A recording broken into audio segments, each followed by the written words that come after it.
Ron Boji has been the CEO of the Boji Group for more than 25 years, overseeing the development and management of more than 3 million square feet of space. He's expanded the company's portfolio to include more than 60 properties in multiple states and several different asset classes of business, including petroleum, retail, hospitality, and distribution. And on a personal note, Ron has been a big supporter of mine for many years and like an older brother, so this could be a lot of fun. Ladies and gentlemen, let's welcome to the stage Ron Boji.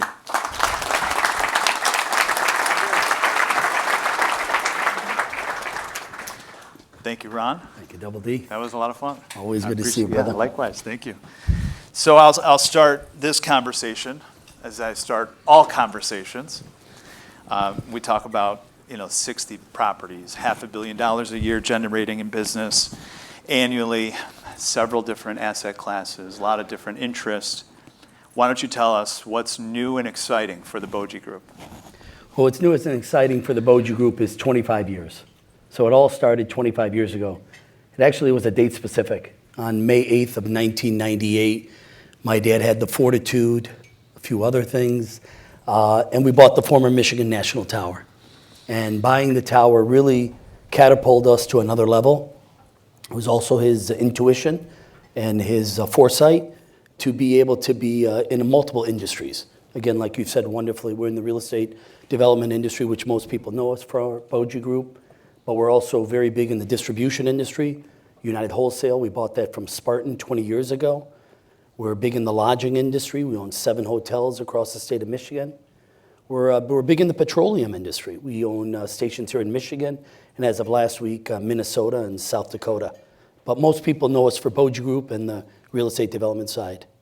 You mentioned a date that's specific to you, which was 25 years ago. Congratulations on the formal celebration, which was spectacular at your new office here on Maple and Old Woodward. Can you walk us back 25 years ago in your mindset, in what you were looking forward to in your future? Did you think that you'd be in the position that you're in today?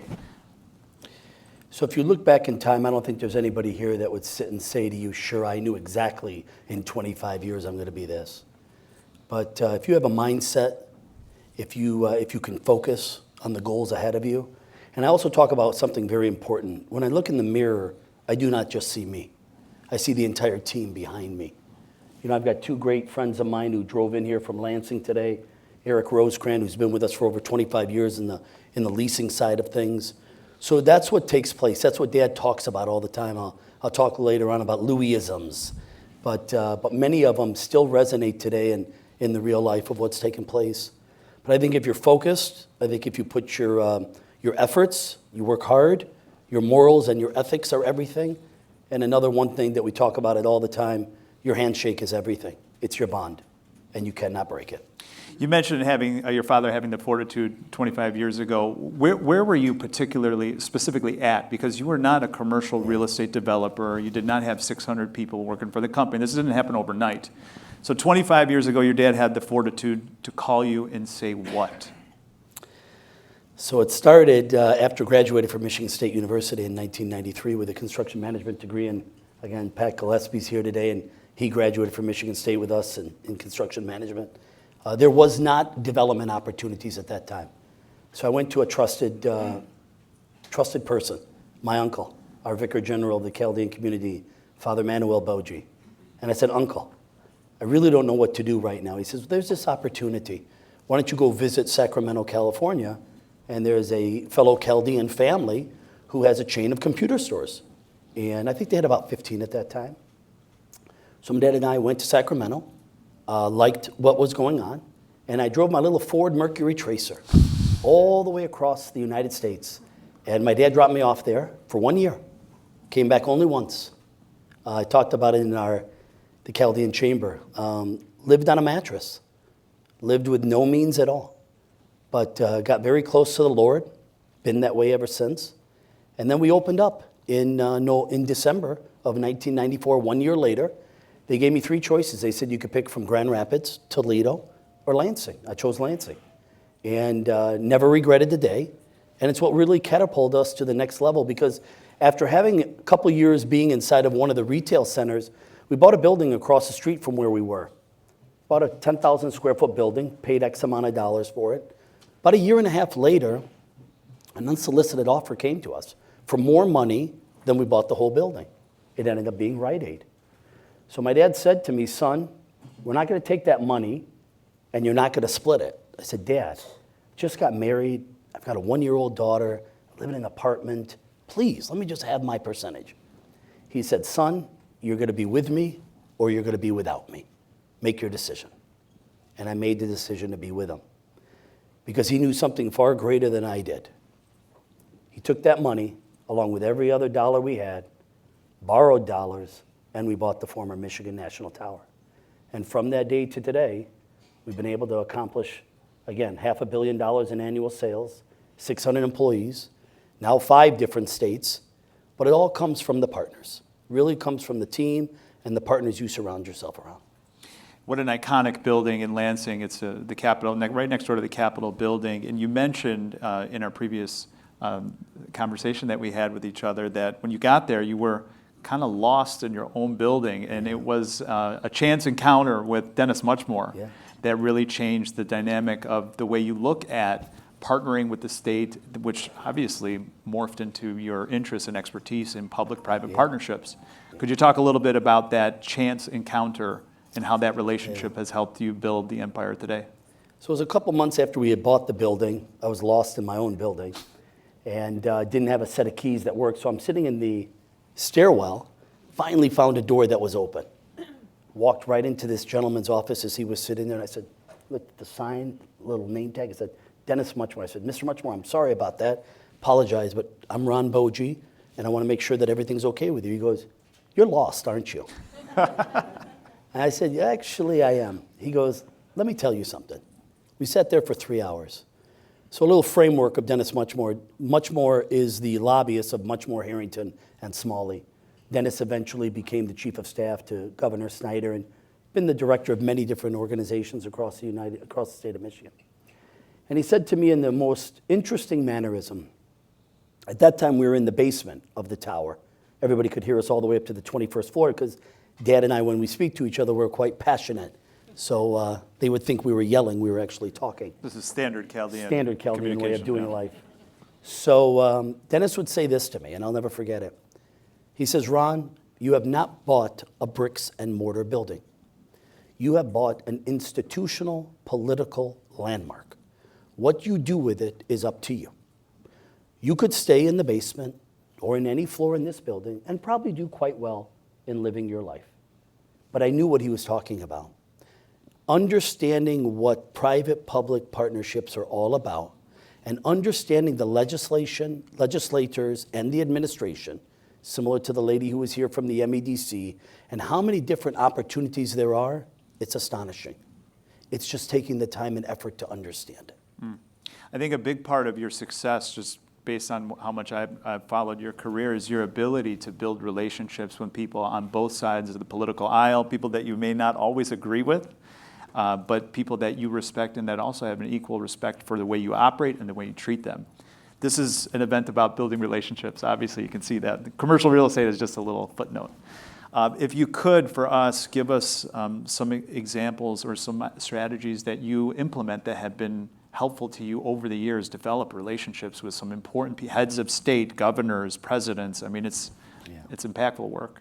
So my Grace says it wonderfully. My dad taught me 3 very important lessons: family, faith, and relationships. So when it comes to relationships, I think it's you have to take a genuine want to understand someone first. And I'll do my own little homework on just a few items. How many children do they have? What did they do in their previous lifestyle? What took place? You get those 2-3 items inside of that, that's what breaks the ice.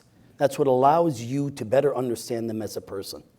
Commonly inside of a conversation that I'll have with a legislator for a half an hour, 15 minutes, an hour, whatever it may be, it's only 5 minutes of that time frame is the actual item I need to understand.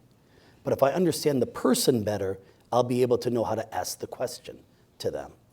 And that's an important factor. It's the art of understanding people. Yeah, I mean, you're a master at it, Thank clearly. you. I would love to know, in your speech and in your remarks at your grand opening, you referenced that people have been with your company for 25 or 30 years. What has been the secret to your success with retaining talent? So I think it's one very important item. We're not a company, we're a family.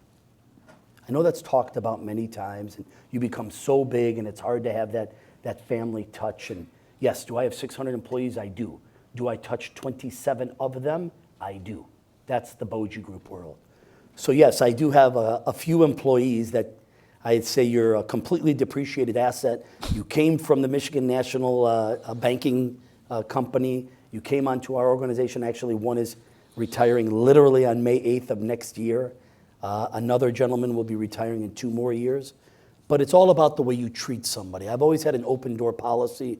I've got a phenomenal president with John Hindu that just became president of our organization. He has those same visionary instillments. He has the same type of charisma that allows an employee to understand they're not just a number, they're not an employee, they're part of our family. But with family becomes tough decisions, tough conversations. And that's what you do. Employees are the backbone of our organization. Nothing makes me happier than to see them every morning, say my hellos, have our conversations, and really be able to build. But you've got to have a gut feeling. I don't do the interviewing anymore or the going away.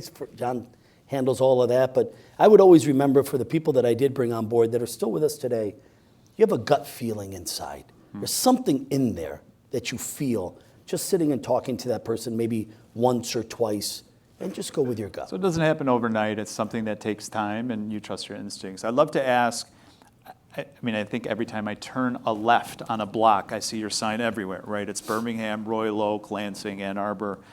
Why are you so bullish on the Birmingham market? So Birmingham is all about live, work, and play, which is a very common discussed item. But I think it's one step further. It's all about a lifestyle. And it's all about what you want to be able to do from the morning till the nighttime. So Birmingham and its geographical area has obviously had its many ups and downs over the times of what's taken place. But I think now more than ever before, and we're just having a great conversation with some great realtors that just do a phenomenal job, 2 ladies that have just spun off of another organization. We're just sitting down yesterday. Birmingham is at the cusp of what it can be, but it needs to be able to go to the next level. So in our 6 different developments here in Birmingham, it really was spearheaded by Restoration Hardware. So RH is a gallery facility. They're 50,000 square foot facilities. People come from across the state of Michigan, probably even from Canada that will be coming in, and they'll spend a night or 2. And they'll actually go into the gallery. There are curators there, there are designers there, and they'll actually sit with you and design your entire home or just your family room, and it becomes an experience. And that's what Birmingham is all about right now, an experience. Because ever since the retail market and what's taken place with online shopping and COVID and everything, it's about an experience. You cannot create an experience by clicking your keyboard and your FedEx driver bringing it to you, respectfully to the people that do that. But it's been exciting in Birmingham. It's been exciting. We're hitting record numbers because obviously construction prices are at an all-time high. A few of our developments are ground up, larger mixed-use developments. But it all really started with Restoration Hardware and Gary Friedman committing to Royal Oak. He committed so much that he changed the look of his building. People probably wonder, here in Birmingham, they saw the towers of the 2 staircases going up. Originally, the building was going to be more of a traditional style. But Gary and his, again, wisdom and looking into the future, he sees the sales of his furniture is more modern. That's the trend that's taking place. So if your furniture is that, your building should be that. So he literally came into Birmingham, sat with the planning commission because we orchestrated the development and did the assignment of all the land acquisition. And after we had gotten all of our approvals, they were starting to construct. Saxey Construction's doing a phenomenal job on their development and our mixed-use development. And he said, halt. I just want to halt everything. I want to have a totally renewed design. So Victor Soroki, the architect, and us as a developer were like, did you know what variances we just went through and what we had to go through? You're asking to restart the whole thing again. He said, yes, it's that important. An excessive change order that needed to take place, 9 months of pause, and they've completely changed it now to be a modern-looking building. We'll have our big mixed-use development right behind it. We're going to put 32 high-end residential units for rent, about 35,000 square foot of office. This is just west of. Just west, very good, exactly. And about 10,000 of retail, all with shared vias and open courtyards, and very exciting, active rooftop. Doing an exciting one on Maple and Old Woodward. We actually put our corporate headquarters over there, the former Panera Bread. We totally refaced the way that looked, brought it back to its 1889 original look, which is exciting, and then Crate and Barrel took the ground floor. Got another exciting one next to Market Restaurant. It's a nice mixed-use development of retail, office, residential. Sammy from Phoenicia and Forest is going to build a high-end supper club, very similar to Surfside and the Four Seasons over there. But Ann Arbor's great, but Birmingham is great, but I never forget my roots in Lansing. Never forget those roots, and we've been very successful.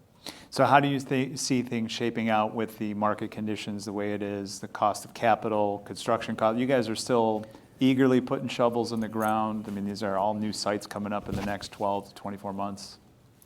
So in the financing world, as I've got our wonderful banker friends that I see out here, and they're great friends of ours, most of the time the old saying is, measure twice, cut once. Today we have to measure 5 times and barely cut. It's about the sponsorship. It's about the relationships. Bankers do not lend commonly to developments. They lend to people who are doing the development and have the past performance of the development and believe in the sponsorship. Now that's challenging because one of the things that me and you've talked about in the past is, what were some of your biggest challenges 25 years ago? Well, the biggest challenges 25 years ago when we bought the tower is, who knew us? The banks didn't know us. The legislators didn't know us. You had to be able to prove yourself first, but you needed someone to be able to entrust in you. And there's a banker here today who entrusted in my father and I, and has entrusted in us over 25 years and gave us that chance. So now it's easy enough when you go sit with the governor and you talk about a $250 million development and we need these type of incentives. You don't need to explain who you are anymore. It's known, but it doesn't come overnight. No, it doesn't, and it comes from the respect and the way that your father raised you. And I would like to come back to that because a big tribute to your father I've noticed in 2 places. One, at the headquarters, obviously, with the Louisisms. And then 2, when I visited the Boji Tower in Lansing, you reminded me to turn around and go to visit the Louis building. I did. So I walked into the Louis building, and there was this massive portrait and tribute that you had to your father. Talk a little bit more about Louisisms. Share with us what is the greatest insight that he's provided you. So this gets a little challenging because I'm the only son. I've got 2 wonderful sisters, older and younger. But 4 years ago, my dad had a massive stroke. He's still with us today. He's cognizant to a fault, but he cannot walk and he cannot talk. So it's challenging. I've done everything that I can to make it as comfortable for mom and dad, being the only son, handling the estate, handling everything that happens. But more important than that is that no one forgets what Louis Boji's all about. So I've done some pretty exciting things. So one of the multiple buildings that we own in downtown Lansing is the former Farnham building. So we won the state senate development, built a new senate building for the state senate, and then their building came up for sale, the Farnham building, which ironically years earlier, Bud Stoddard of Michigan National Bank built that building, as Bud Stoddard owned the Michigan National Tower. And there's a tunnel, there's an active tunnel on Allegan between the former Michigan National Tower and at that time the Bud Stoddard, which is remarkable because if you look at it 25 years later, it's owned by, again, one family. So when I saw that, I said, I need to do something for Dad. So I brought on board Joshua Risner. Joshua is the Capitals artist. He's done the artist for the Governor Snyder, Governor Granholm. And I sat with Josh. I said, Josh, I want to do something in memory of my dad, but I want to do something that is forever lasting. All due respect to all the elected officials and everybody in Lansing. But for the next 50 years, when they're walking up and down Allegan, they will see Louis Boji. But it's not just to see my dad. So what he said is, Ron, I want to understand something about your dad and his shape. And again, Father Manuel sat with us. We went through the Chaldean Culture Center at Shenandoah. He interviewed other people. He came up with all these ideas. And then there was one thing that set it off. My dad's first development in 1987 in Marysville, Michigan. We found a picture of my dad shaking the hand of the mayor of Marysville in a groundbreaking event. So I saw that picture and I said, Josh, this is Dad. He's all about his handshake. It's his bond, it's his word. Create a vision. And he did. And he called it a father's dream. And inside of this 25 by 9 mural that's in the Louis, the entire lobby is all about my dad and his different sayings up on an artist look, a bronze bust of Dad, in a very elegant fashion, of course. And this mural really talks about any father and their vision with their son or their daughter. And there's an eagle inside of it and what an eagle represents. There's a father and son with a stethoscope and what that means. There's a boy fishing and what does that mean? And we've got the full literature of all of it. So it's not just about Louis Boji. It's about what a father instills upon all their children. And our elected officials see that and read that. And we just hope some of the times they take that to another level in the decisions that are being made. It's an amazing tribute, and I can attest to it. I've seen it many times. Thank you. You know, somewhere, this room is very interesting. It's very diverse. A lot is. of different backgrounds, walks of life. Somewhere in the room is maybe a 25, 28-year-old aspiring developer going through some challenging market conditions right now, trying to get that pen to the paper and make things work out for them in their future. What advice would you have for them as they look forward to the future? Run. No. It's, I don't have a job. I don't think anybody in my organization has a job. We have a passion. We have a love. Every single morning we wake up, we can't wait to get to the office. And I know that not only for myself and my president and our staff, and I know it because I just see them and what's going on. So if I would probably give any great piece of advice to somebody just starting off, it would be this.